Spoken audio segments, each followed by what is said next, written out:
It's not news to them. They are wise to the fact that they are behind the curve, but instead of sulking and going, oh God, what are we doing wrong? The right MSPs are seeing it as opportunity to offer services that we don't before. Paul Green's MSP Marketing Podcast. Extended interview. Hi, I'm Shoaib Laher. I am the founder and CEO of As.a.Service. It is a business founded specifically to support MSPs, help them deliver better service to their customers, reduce their overhead, and increase their operational ability. Look at you getting a pitch right in at the start of the interview. That deserves a round of applause, that does. That's very good. So look, we're going to come back and talk about As.a.Service later on because it is a new-ish venture for you. I know you've been up and running for some time and you're trying to bring something new to an established market. And that's kind of interesting, and I want to talk about that. But before we do, I want to talk about the differences between UK MSPs, US MSPs, and in fact MSPs all around the world. Now, I work with MSPs. I've got MSPs on our MSP Marketing Edge. I think we're in about 15 different countries now. So predominantly we're UK and US. That's where the bulk of our clients are. But we do see massive differences between the countries. Now, you've worked in several different countries, and you indeed yourself, you work with MSPs in other countries. Yes. What kind of differences do you see in the way that MSPs work around the world? I think the key difference for me is the maturity level in MSPs, particularly here in the UK/London, versus certainly the East Coast of the US. MSPs operating in London in specific are far more mature in the services they deliver to their clients. If I look back to what MSPs did 15, 20 years ago, it was a very simple service. Something was broken, you fixed it. A customer needed a new project deployed, you deployed it. And that's where the service stopped. And how you billed for that service varied from MSP to MSP. Some on fixed cost, some would profit out of customer misery by charging an hourly rate when things went wrong. But MSPs in the UK have progressed significantly since those early days. In the US, surprisingly, not so much. Culturally, it is very different out there. I find that MSPs are not as nimble and as quick in everything they do, service delivery and everything else. But also the services they offer, services around virtual CIOs, strategy, business analysis, it just doesn't seem to exist on that side of the pond. And it's not to say that MSPs are not aware that they should be delivering this. They're just slightly behind the curve. So they're not in that maturity level as their UK counterparts are. Yeah. Now, I should clarify that nothing you're saying here is intended to be offensive to any MSP anywhere. No. The only reason I'm clarifying that is as I'm listening to your answer, I'm thinking this is really interesting. However, it isn't meant to be offensive. It's showing how actually companies with the same name, the same title of this is what we do is actually completely different in different countries. We've noticed that UK MSPs operate in a completely different way to within the US. A lot of that is actually to do we see with billing. So in the UK, MSPs don't seem to be able to charge as much per user as MSPs in the US do. Yes. What do you think causes all of this disparity? Because everyone's essentially doing the same kind of work and working with the same kind of end clients. So what causes such disparity between the countries? I think number one are the market conditions out there. I've got a couple of clients out in Manhattan, and it's just the cost of service out there is significantly larger than it is in London. Equally, the salaries out there are as high. But again, if you're looking at the US East Coast and you compare DC, Washington DC to New York, again, it's very, very different. So one are the market conditions out there, the revenue generated by businesses out there and what they're willing to pay for services. But the variance is jaw-dropping. To give you more of an indication, Paul, I would benchmark a per seat cost roughly in London at about £60 per user / per device. In New York, that's north of $150. So, which is more than double, isn't it? That's more than double £60. Exactly. Yeah, exactly. When you compare the currencies. And here's the kicker: MSPs out there are in the enviable position of charging more for doing less. And while the market is saturated out there, it's not as saturated as it is in London. So there's a lot of opportunity out there. And coming to your point earlier about MSPs taking offense, I don't think any of the MSPs out there would, because this is not news to them. A lot of them are aware. So I was actually in New York 2-3 weeks back, meeting some prospective clients and meeting my clients out there. And everything that we are discussing now was said to them, and it's not news to them. They are wise to the fact that they are behind the curve. But instead of sulking and going, oh God, what are we doing wrong? The right MSPs are seeing it as opportunity, going, here's an opportunity to offer services that we don't before and monetize those services over and above the margins we already make. Yeah, that's really interesting. It's funny, you said earlier, you said that those MSPs, particularly in that kind of New York area, are charging more to do less. And I should think there's quite a lot of people listening to this going, sort of nodding their heads going, that's a good business model. I like the sound of that business model. But you've actually kind of predicted my next question, which was where you've got a bunch of MSPs who are perfectly aware that they are a little bit behind the curve in terms of what the market is demanding from them and what they're delivering, that creates opportunity. So are you already seeing some MSPs, take a proactive step in saying, right, we need to up our game? A couple of weeks ago, I spent a week there and I must have met anywhere north of 20 to 25 MSPs that week. And some of them are seeing that opportunity. Some of them are seeing that opportunity to monetize it in the wrong way, because you could easily get this wrong. You could see that opportunity and try to profit of it, but then come across as an MSP that's just trying to price gouge their customers, which some of them sadly did use that approach. Others saw this as an opportunity to deliver more service within the cost they were doing. So looking out for the customer, realizing that they were charging a fair amount, but not delivering the service in line with the cost. And one of the things they looked at was just client services. So if I look at MSPs here in London, every reputable MSP has a client service team or an account management team doing QBRs and checking in with the customers and making sure that the non-technical side of the delivery is on point. In New York, not so much. Specifically with the smaller MSPs, sub $5 million revenue, owner run and managed. The trend I saw there were the owners doing that side of the business, doing the account management, doing the client services, which then left them less focus on the important sides of the business, revenue generation, customer experience, making sure that from a direction point of view, they were selling the right technology stack and building their business. And I'm sure that'll resonate with a lot of the smaller MSPs listening in, is that the owners tend to get stuck in the weeds when delivering service and not enough focus on the important parts of the business. Yeah. So I saw a lot of that out there in New York, less so here in London and the UK. Yeah. So here's an interesting question for you. In a few weeks' time in the podcast, we will have a guest called Harold Mann. Now, I know this because I actually recorded my interview with Harold yesterday. Sometimes I record these interviews out of... We work so far ahead on the podcast. We're recording interviews all the time, and it's not unusual for me to record an interview that isn't broadcast for 3 to 4 months. One of the things that Harold Mann is going to say in a few weeks' time, he's based in San Francisco, is he used the opportunity of the very first lockdown back in March, April 2020. He used that as an opportunity to change the way he did service for his clients. So essentially, they completely stopped doing. I'm spoiling the interview now. They completely stopped doing any on-site work at all.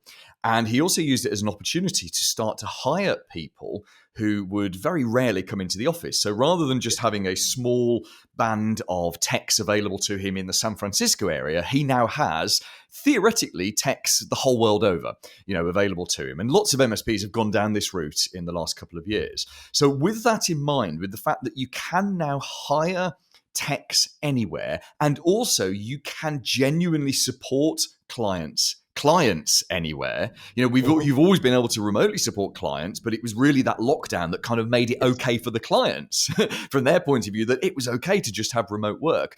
Do you think, and I'm asking you to look in your crystal ball here, if you go forward 5-10 years, do you see sort of the MSP services offered around the world all kind of leveling out? Because you could have a company in Manhattan that could hire an MSP in London to look after it. They no longer need to go to not even just a New York company, but not even a US company, but they could just go international from day one. Yeah, yes and no. It's actually interesting you asking this question. One of the MSPs I'm working out there with, he's Manhattan based. He's been based in Manhattan for 10, 12 years. The owner himself doesn't live in Manhattan. He lives further out near Long Island.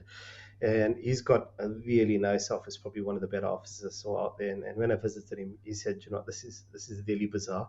It's the first time in, I think he said 7 or 8 months, he's actually been into the office. Mm-hmm. And similarly, he's talking to me. I mean, these are stars to plug my business, but he's talking to me about resourcing engineers from abroad, and that's something I'm helping him with. But I think there's another element to this. It's the services that are consumed by MSP clients. And one of the things that I think a lot of MSPs were quietly grateful for during the lockdowns that we had over the last few years is that it prompted their clients to take advice that they were offering to their clients years before, specifically on getting rid of on-premise infrastructure and going to the cloud. And once your client is heavily cloud-based, then yes, you can support that client from anywhere in the world. If I look forward into the crystal ball in 10 years, I can very well see a client in New York supported by an MSP in Asia, in Africa, in the UK. But I don't think we will ever completely negate the requirement for an on-premise engineer. Somebody to roll up their sleeves and go to site for two reasons. One is, if the internet's down and you can't get an IP, you need somebody on site. But two, from a client service point of view, there has to be that physical presence checking in with the customer, or be technical or non-technical, because I think that's the differentiator in the service. Is MSPs are what we sell are hours and time. It's very service driven. And when you are selling a service to a customer and nobody's ever there to check in with them physically, and we saw this over COVID lockdowns, Teams meetings, Google Meet meetings, somebody always on mute. There's always a standard. But the thing that everyone I spoke to went, you know what? Our day-to-day work, sitting behind a PC, closing tickets, writing up strategy docs, all of that sort of stuff. Yes, you can absolutely do that remotely. There's no reason for anyone to be sat in front of a PC or a Mac at an office doing that. But the meetings, the interactions, the collaboration, that still needs to be in person. Yeah. So I can very much see MSPs supporting clients abroad. But what I'm seeing a lot of is in conjunction with MSPs that are in territory. So they would use the kind of remote hands and feet of a partner MSP. And there's actually businesses out now that are building out those networks to be able to facilitate that sort of support model. Yeah, which leads very nicely to my final question, which is about what you have created. So you've created a business called As.a.Service. Tell us what it is. Tell us what you do for MSPs. And finally, tell us how we can get in touch with you. In my past life, I took an MSP from 14 people making less than 200 grand a year, is 150, to 50 people, and we would touch over 50 million, I wish, 5 million pounds revenue. I exited the business a few years ago. But the game changer for us, where we saw profitability soar and operational costs dropped, came through a happy coincidence. One of the senior people in the business was married to a South African woman, wise choice. I'm South African, as you can tell by the accent, my business is. And she wanted to move back to South Africa.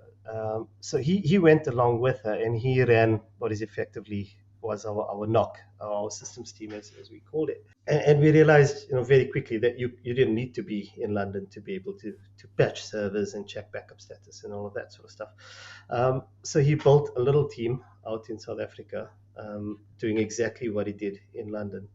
And this was the kicker. We realized that what we were paying for a junior engineer in London, we were getting a highly qualified, highly experienced senior engineer in South Africa for the same or even less.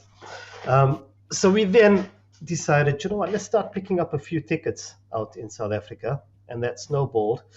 And we started then running our entire service desk out there. And then we started doing our kind of account management administration out there. And again, coming back to the operational cost, huge reduction, but we managed to staff up. And as many MSPs will know, it's very chicken and egg. You want to get new business, but in order to get new business, you need to make sure that operationally you are able to support those businesses. So then you hire in engineers, and then you've got the overhead of paying these engineers and looking after them. And if that new business doesn't come, you could very, very quickly see your profitability erode and your business start to falter. This allowed us to staff up quite significantly with very, very minimal cost. And that's the business I've put together, offering MSPs that ability using my network out in South Africa, offering them support desk services out in South Africa, NOC services out in South Africa, at a fraction of the cost that it would cost them in London and New York. I think what differentiates me, though, from competitors is the service element. I offer client service and strategy as a service as well, hence the name. Again, at what I would like to call a knockdown cost. It's cheaper than hiring service managers out in London or New York. And that's the crux of As a Service. We offer support desk, NOC, and client services as a service. So the MSPs don't have the overhead of employing and managing staff. Number one, we do all of that for them. But number two, it costs significantly less. Okay, and what's the best way to get in touch with you? The website is As.a.Service.support. All our details are on there.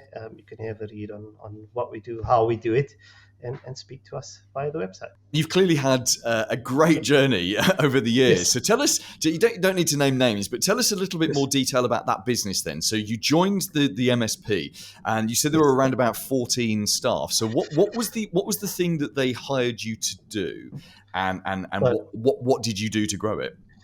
Sure. So I joined, I think, a year into the business, and I joined as what was meant to be a technical account manager, but in a business that size, you just end up doing everything. So I did a bit of support desk for us. I did a bit of project management, project delivery, the whole hog. And I came from my background. Essentially was Cisco before that. I worked for Cisco developing the emerging market in Africa, and I worked with Cisco professional services team. So me joining a little startup in London was one, for me personally, a bit of a culture shock. Seeing Netgear switches banding around and no process to deliver projects, projects scoped on the back of a fare packet, sometimes literally, and pricing going that way. So one of the things I set to work doing very early days was instituting a bit of process and a bit of standardization. And I think that's where the smaller MSPs fall down. So much focus on trying to land customers, trying to build a business, which is great. But if some of that comes too quickly, it could actually cripple your business. If your foundational infrastructure, the way you deliver your services, your processes, your procedures are not set up properly. So that's one of the things that I personally took on very early days for the business, was helping with standardization. The products that we sold were best of breed, hardware and software. And one of the things we looked at early days were cloud services. So the precursor to what we know as M365 was BPOS back in the day. So we kind of looked at that. And it was bumpy along the way. So 2008 was a tough year for everyone across the world, especially those with clients in the city of London. So we kind of had our first flat year, as opposed to a down year, which many other MSPs had. But that gave us time to evaluate, and I think that's a big thing that MSPs need to do is every few years just step back and evaluate what's going on in your business, understand what's working and what isn't working. And one of the things that we picked up really quickly when we went through that little bit of an evaluation phase, and again, this is probably going to resonate with a lot of MSPs, was we would deliver projects that was super profitable. We'd make good margin on projects, but all of that margin would get eroded through the service desk or the support desk, because following every project, we'd get this massive spike in support. So we were doing something right in projects, but something also very wrong that would lead to this overwhelming requirement on the support desk. So we used that period to look at how we were delivering projects, particularly how we were transitioning projects from completion to BAU support, to make that element more profitable. And obviously the big swing we talked about earlier was moving resource from London to South Africa, particularly around the NOC and the support desk, which effectively meant we more than halved our operational cost, but also managed to increase our headcount, our technical headcount more importantly. And the net effect was that we went from 14 people based in very tiny office in London to initially close to 50 people occupying a reasonably big space in London, but then kind of more people based in South Africa and less in London, and that was a very good journey. So essentially, you opened up the possibility of growth and the scope for growth, because you'd actually made it very easy to deliver, I guess, systematically deliver a very good service, because you had this great resource and you'd got profitability baked into it. Yeah, scalability was the key. Scalability, yes. The processes, the underlying infrastructure, the way we deliver our services. And then also taking our customers into cloud-based solutions and investing in the technical skill and the knowledge base around cloud-based solutions allowed us to scale up with customers. And when we landed our first, as we call it, then our really large customer, which gave us a recurring revenue of close to 40 grand a month, it wasn't a huge leap going from supporting customers that were 80 seats, 100 seats, to supporting this customer that was 500-600 seats. It wasn't a huge leap because we had the process, we had the infrastructure in place. But a £40,000 a month client, which is what I would call a whale, it's lovely to, well, let me turn that into a question. Lots of MSPs would want that. Some would fear that. It's a lovely amount of recurring revenue. What's that? That's nearly £500,000 a year, which is what's that, about $400,000? No, hang on, $650,000 a year, US dollars a year. So it's huge amounts of money. The onboarding for that must be literally a nightmare. And then is there a fear, as you get to the end of a contract like that, no matter how well you're doing, that whale is going to go somewhere else, and that you're suddenly going to have a £40,000 a month hole in your monthly recurring revenue? There is that fear. I think number one is for MSPs of a certain size, actually landing a customer like that could do more harm to your business than good. Revenue flatters, profit matters type of thing. You could end up investing a lot of resource into that customer, and then the flip side of that is you spend less resource and time on your existing client set, and as you say, when the contract's up, if they move on, you find yourself in a very precarious position. So number one was getting that balance right, making sure that while we needed to onboard and look after this customer properly, you didn't want to throw the kitchen sink at this customer at the expense of your existing client base and your bread and butter. And the onboarding, and you've touched on something that is so important, because irrespective of the size of the customer and the revenue they bring in, the onboarding for me is one of the most important things. That defines the relationship that you are going to have with that customer from that point onwards. A good onboarding, it gives the customer a great sense of what you can do, your ability, and gives you a great base and a foundation for an excellent long-term relationship. Get that wrong, and the new customer you've just landed and you're really excited about is already asking the question, have I made the right decision? And with that particular customer, we manage expectations, again, very important. And we said to them, this onboarding is going to take anywhere from 6 to 8 weeks to the better part of 3 months. So let's do this. Let's make sure that we onboard you properly before we fully take on your support and everything else. And we were lucky in the sense that we were taking over from an in-house team. Retaining that customer long term, and I've got to be very careful with what I say here, because when I exited the business and I got my payment and everything else, this customer seemed to follow me. So I've got to be very careful with what I understand. say. Yeah. But retaining that customer, I think you've got to, number one, at the forefront, always keep your client's best interest at heart. And when you've got a customer of that size whose IT budget, is significantly large, the temptation is there to try and gouge the customer or sweat the customer for as much as you can, because it's great for your bottom line. And my advice to MSPs that have landed that whale for the very first time is look at the long term. Don't look at the short term. Don't try and extract as much revenue as you can from your whale. Look at a long-term relationship and build on that. Also, don't make that customer the focal point of your business. Remember the customers that helped you build your business. Yeah. So the context of everything. That's really really good advice. Final question. I want to just look at cultural differences. So you are South African yourself. Yes. We can hear that very clearly in your voice. You're dealing with, but you live in the UK. I live in London. Yeah. You live in London, and you've got clients in the US. Yes. You're as international as it gets.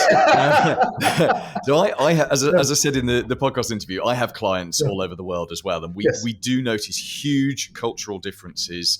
So we're dealing with MSPs, but it's like having different sets of clients. So and I love 99.9% of my clients are the members of our MSP Marketing As.a.Service, but there are some cultural differences. Right down to the way we communicate. So most of my team is in the UK, and when we communicate with the US, if we're going to have communication difficulties, it'll be there. And actually, South Africa exactly the same. And one of my best friends here in the UK is South African, so I understand that South Africans are very.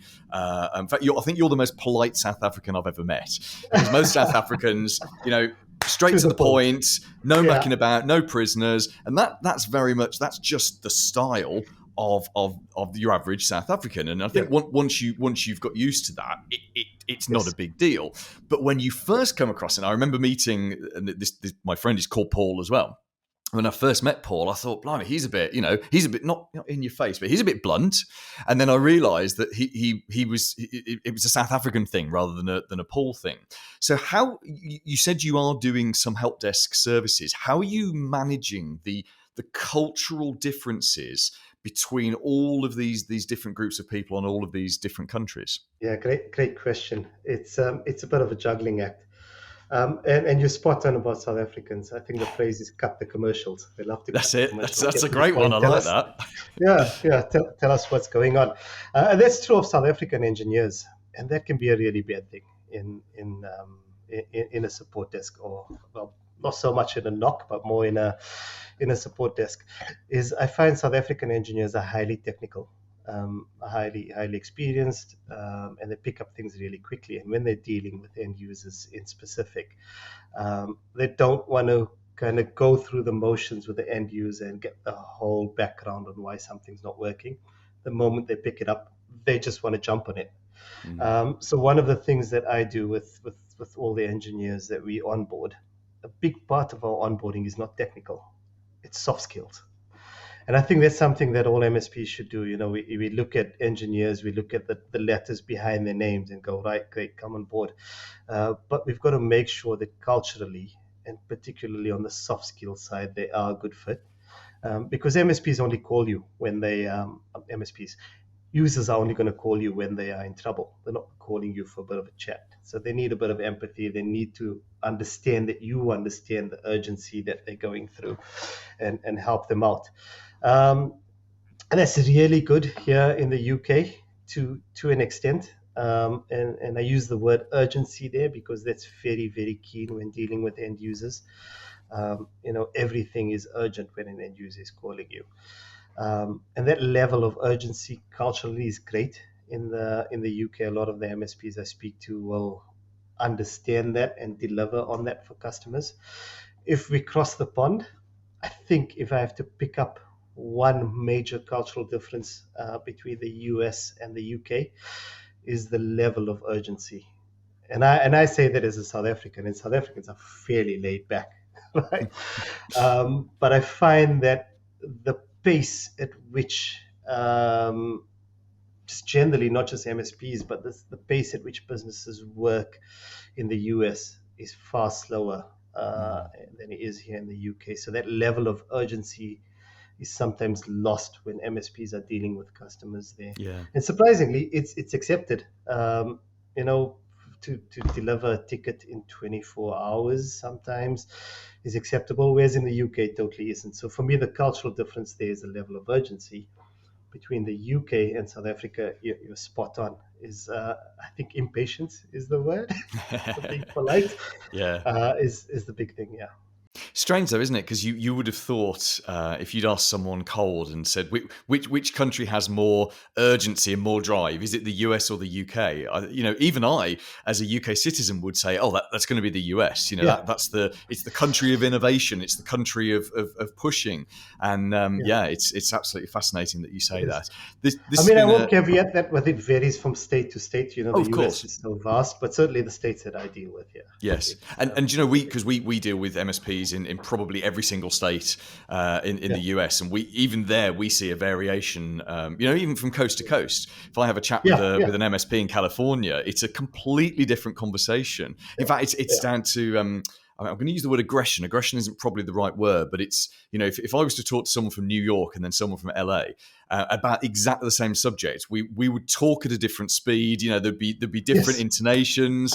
It's fascinating. I love it. I love this, and diversity is a word that's overused, but when you actually start talking to people that you've got a common language with, and like you and I, we've never met before, but we've got a common language, which is this technology. I'm not even a tech, you're a tech, but we still share a common language because of this vertical that we're in, the channel.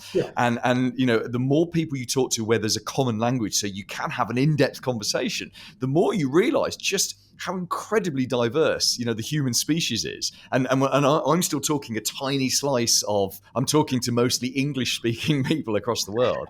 We haven't even got into all other languages and whatsoever. Listen, we need to wrap this up here. So thank you so much for your time.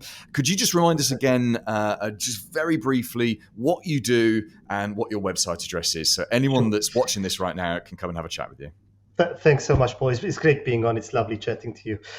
So the business is As.a.Service. Our website is as.a.service.support. We provide resource to MSPs to supplement or give you NOC capability, support desk capability, and client services capability. We do that by staffing our engineers from South Africa, which will reduce your operational cost and allow you to deliver better service with increased headcount. And that website again? As.a.Service.support. Paul Green's MSP Marketing Podcast. Extended interview.